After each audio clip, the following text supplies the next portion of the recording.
Hola queridos niños, ojalá se encuentren bien en sus casitas, trabajando en sus guías en la medida de lo posible.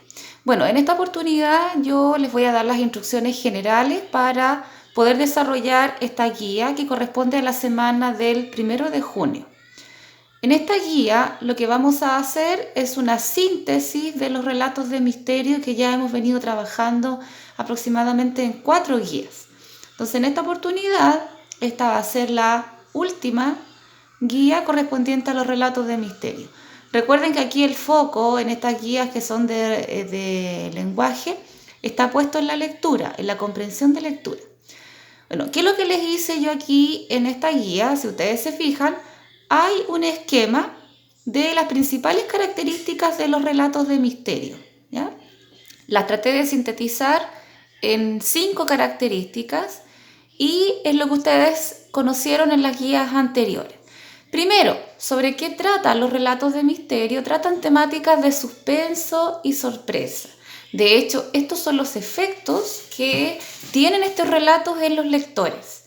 ¿Ya? Suspenso, sorpresa, es decir, a veces tienen finales inesperados, a veces el culpable es un personaje que el lector no se imaginaba que era, ¿ya? Y eso hace que se provoque esa sorpresa.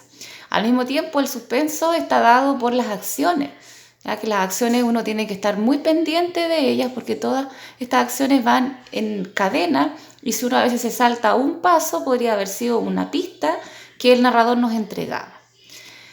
Se desarrollan en espacios densos y lentos, es decir, descripciones detallistas. ¿Qué significa esto? Ya son espacios oscuros, es decir, donde no está todo claro. Eso significa que sean espacios densos. Y lento, ¿por qué? Porque la descripción que se realiza de las acciones, de los ambientes, es muy detallista, es muy minucioso. Entonces eso hace que el relato sea en sí lento. Es decir, no son tantas acciones, pero sí son muchas descripciones. Personajes. ¿Quiénes son los personajes de los relatos de misterio? Son detectives, policías, criminales, asesinos, ladrones, ¿ya? El enigma que siempre debe ser descifrado, es decir, se tiene que descubrir, ¿ya?, ese enigma que está dado en la primera parte de la historia. Por ejemplo, si hubo un robo, ¿ya?, ¿quién fue el que robó? Y a lo mejor cuáles fueron las intenciones de ese robo. Y el final, ¿ya? ¿Qué pasa ahí? Se resuelve el caso. Eso no quiere decir que los finales siempre sean finales felices. A lo mejor va a haber uno de los personajes perjudicados por esto, a lo mejor uno de los personajes buenos es perjudicado. Pero lo que sí es importante es que se tiene que resolver el caso, ¿ya? Eso sí nos tiene que quedar claro. Bueno, y al final aparece ahí un cuadrito, dice, como toda narración, los relatos de misterio tienen todos los elementos de la narración, tales como el narrador, los personajes, ambiente, acciones y el tiempo. ¿Ya? El tiempo de la historia y el tiempo del relato. Recuerden que esa ha sido como la tónica de los elementos de la narración que hemos reforzado en esta guía de los relatos de misterio. Recuerden, tiempo de la historia es cómo suceden realmente las acciones, de acuerdo a la causa y el efecto, la cronología. ¿Ya? Y en cambio, el del relato es cómo se cuenta esa historia. Por ejemplo, si hay un robo, y ese robo es planificado, y ese robo es ejecutado, y después se investiga, lo primero que va a aparecer es la planificación del robo, ¿cierto? Eso tendría que ser lo lógico en el tiempo de la historia. Pero a lo mejor el tiempo del relato no va a respetar esa cronología y va a partir ya cuando desaparece ese objeto. Y después, a través de saltos temporales, se va indicando, se va dando a conocer cómo fue la planificación de ese robo y el robo en sí. ¿Ya?